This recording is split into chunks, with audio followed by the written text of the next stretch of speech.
warahmatullahi wabarakatuh. Waalaikumsalam warahmatullahi wabarakatuh.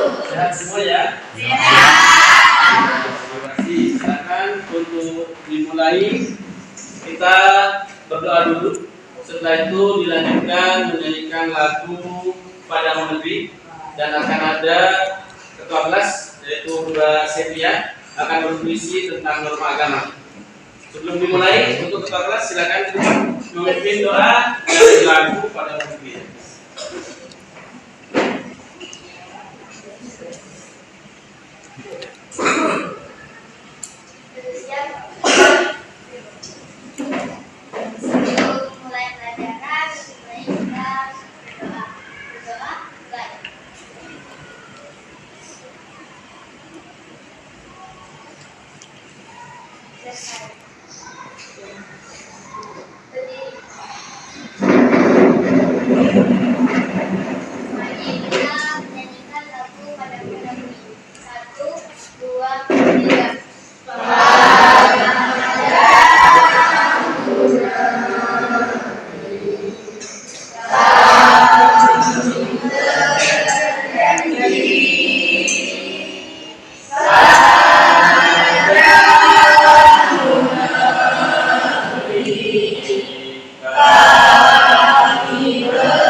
Namun, norma mulai pudar dengan adanya budaya asing.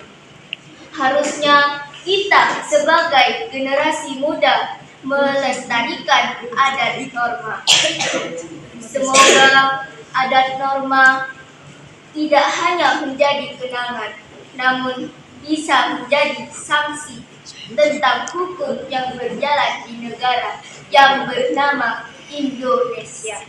Dan dari saya, wassalamualaikum warahmatullahi wabarakatuh. Sebelum dimulai, saya absen dulu ya. Ariska Jeslina bin Japaris, David Anjas Maran, dan Mepsi Julian Sahdan. Sudah pertemuan yang ketiga kali. Untuk itu kita akan menjelaskan tentang norma perilaku norma yang akan dikerjakan sehari-hari. Ya. Yaitu perilaku norma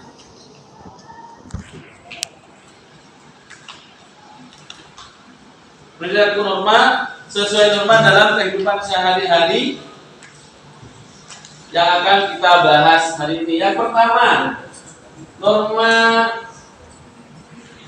yaitu perilaku sesuai norma dalam kehidupan sehari-hari. Jadi norma kemarin sudah dijelaskan, ada berapa norma? Satu norma kesusilaan, dua norma, tiga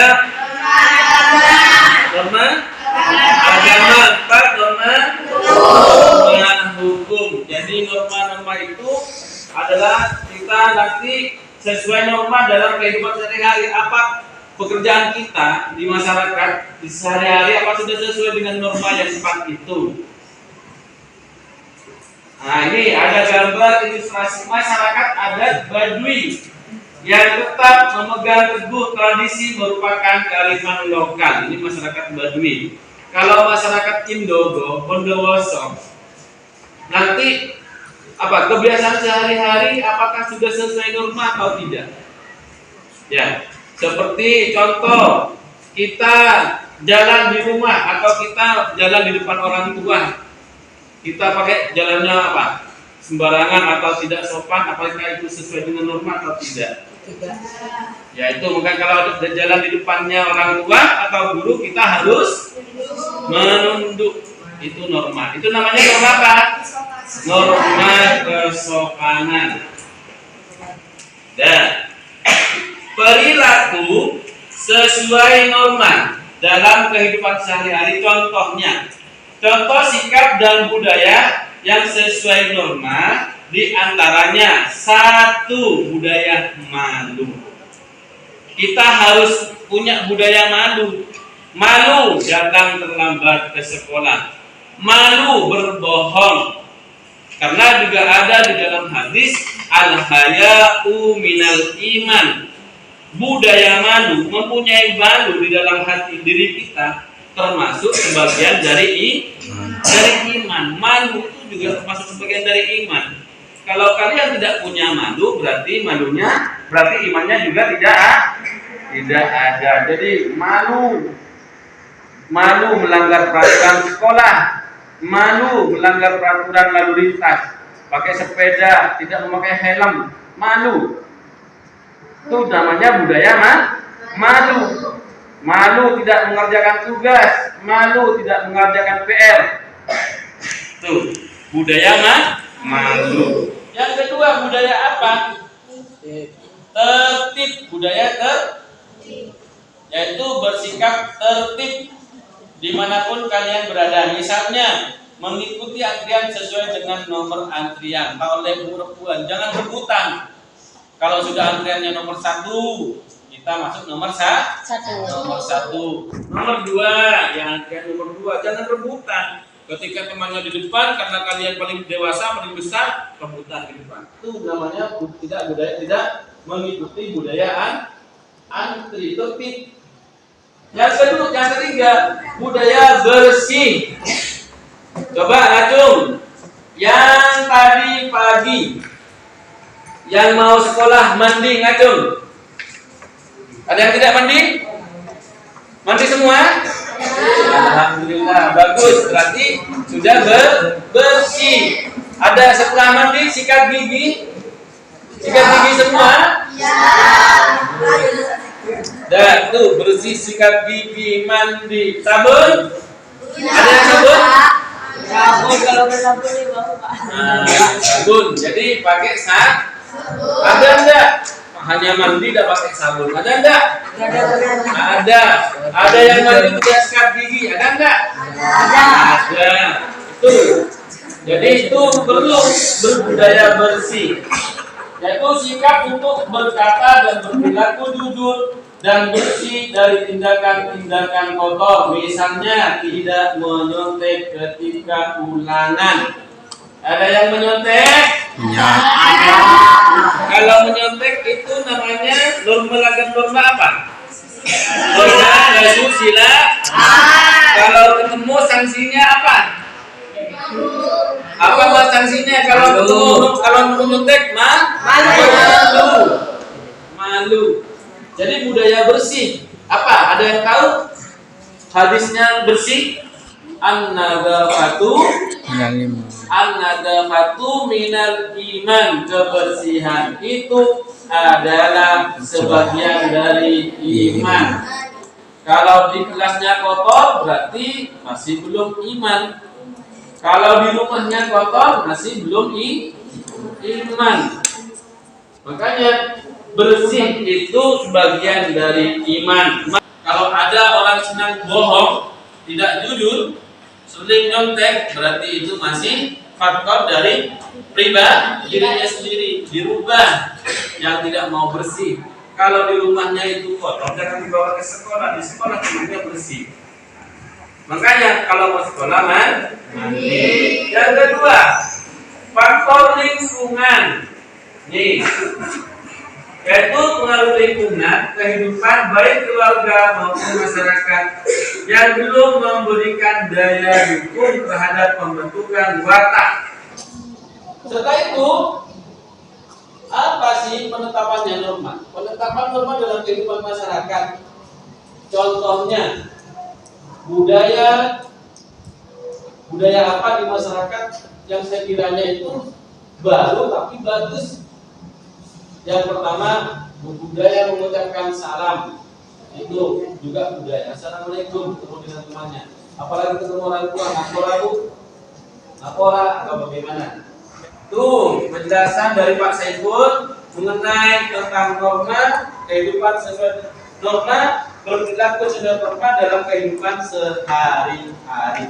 Ya, kalau tidak ada pertanyaan, kita lihat video dulu.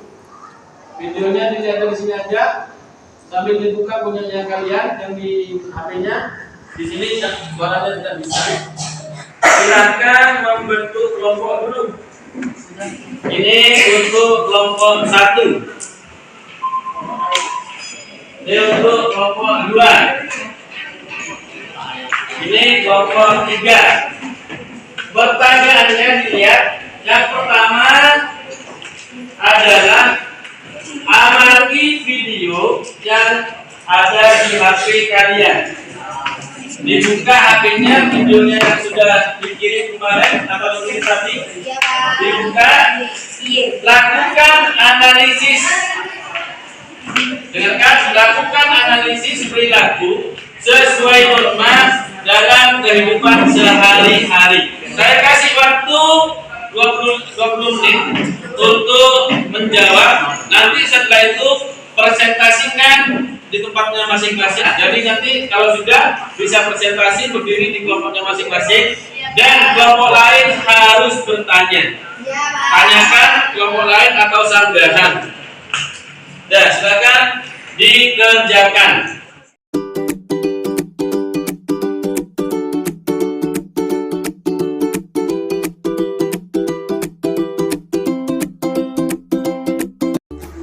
Budaya apakah yang sesuai dengan norma? Ya sudah, ini kan norma kesusilaan, norma kesopanan, norma agama, dan norma hukum. Kalau sudah selesai, tepuk tangan dulu semuanya. Apa namanya? Kalau kau suka hati, tepuk tangan. Kalau kau suka hati, tepuk tangan. Kalau kau suka hati, mari kita gembira. Kalau kau suka hati, gempak kaki. Sudah, sebelum presentasi dari kelompok 4, tepuk tangan dulu semuanya. Norma hukum. Dengarkan ya. Norma hukum ialah suatu rangkaian aturan yang diberikan kepada anggota masyarakat yang berisi ketentuan perintah, kewajiban, dan larangan agar dalam masyarakat tercipta suatu ketertiban dan keadilan aturan sosial yang dibuat oleh lembaga-lembaga tertentu. Perilaku sehari-hari yang sesuai dengan norma hukum ialah wajib menjaga nama baik keluarga, seluruh warga negara wajib mematuhi peraturan lalu lintas, siswa wajib mentaati tata tertib yang diberikan oleh sekolah. Ya, bagus, tepuk tangan. Silakan dari kelompok 1, 2, dan 3 untuk bertanya atau menyanggah apa yang disampaikan oleh kelompok 4. Ya, silakan. Ya, mengapa mengemudi harus mematuhi lalu lintas? Supaya tidak terkena denda atau tilang. Supaya tidak kena tilang ada lagi? Hanya tilang. Ya, sama kecelakaan. Tepuk tangan. Gimana? Mau tiga? Puas? Puas. Dah. Mengapa di jalan raya sering terjadi kecelakaan? Karena tidak mengikuti lampu lalu lintas atau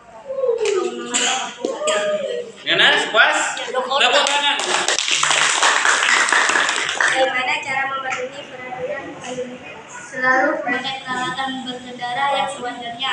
Pengendara wajib punya SIM, membawa STNK dan aman dalam saat berkendara. Kelompok 3, presentasi kelompok 3. Tepuk tangan dulu.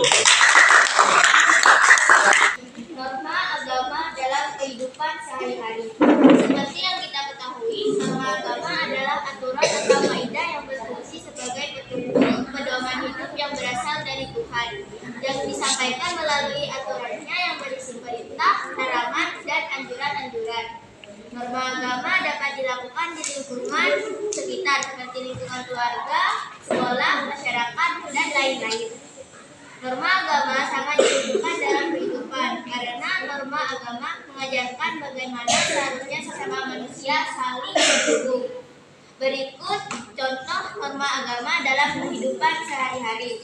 menghormati agama lain, percaya pada Tuhan sesuai agama masing-masing, tidak melakukan hubungan seksual atau berzina sebelum menikah. Ajaran agama memberikan keselamatan di dunia dan di akhirat. Jika dilanggar akan mendapatkan hukuman di akhirat nanti. Dan tepuk tangan untuk kelompok 3. Apa itu norma agama? Agama adalah aturan atau kaidah yang berfungsi sebagai petunjuk pedoman hidup yang berasal dari Tuhan. Yang pertama, kita sebutkan yang pertama, perilaku sesuai norma. Sesuai norma dalam kehidupan sehari-hari. Tadi sudah dijelaskan yang pertama, ada budaya malu. Budaya malu masuk kepada norma apa? Kesusilaan. Yang kedua, budaya bersih. 3, budaya bersih. Berarti kalau ada yang tidak melaksanakan norma, yaitu ada beberapa penyebab kesadaran terhadap kepatuhan pada norma-norma dalam kehidupan masyarakat. Yang pertama faktornya faktor pribadi, kedua faktor lingkungan. Dari faktor pribadi dan faktor lingkungan. Makanya pengaruh lingkungan, kalau memang di lingkungan kita itu banyak yang tidak sempurna, ya, akhirnya kamu tidak ikut sekolah. Ada pertanyaan? Dua pertanyaan saja, silakan dijawab ya. Yang pertama, apabila kita melanggar norma hukum, apa sanksinya? Ya, ya. Sanksi seperti di penjara, denda uang, terus kalau tidak adil membunuh. Oh ya, bagus, tepuk tangan. Itu kalau melanggar norma hukum, maka sanksinya dihukum. Kalau ada lagi melanggar lalu lintas, ditilang kena denda uang. Yang kedua, kalau kita melanggar norma agama, apa sanksinya? Ya, berurusan dengan Tuhan. maka mendapat dosa. Ya, kurang? Satu lagi, dua lagi. Kalau melanggar norma kesopanan, apa yang dapat apa? Sanksinya apa? Dijauhi oleh teman. Jadi kalau tidak sopan sama temannya, ya malas mau berteman kan ya? Ya, itu. Kalau melanggar norma kesusilaan tadi kenapa ya? Berapa sama? Ya. Kiranya itu untuk pelajaran hari ini perlu diingat untuk pertemuan yang akan datang, yaitu kita akan membuat drama pendek. Drama pendek sesuai norma dengan kelompok masing-masing. Untuk itu kita hari ini cukup sampai di sini. Wabillahi taufiq wal hidayah. Assalamualaikum warahmatullahi wabarakatuh. Waalaikumsalam.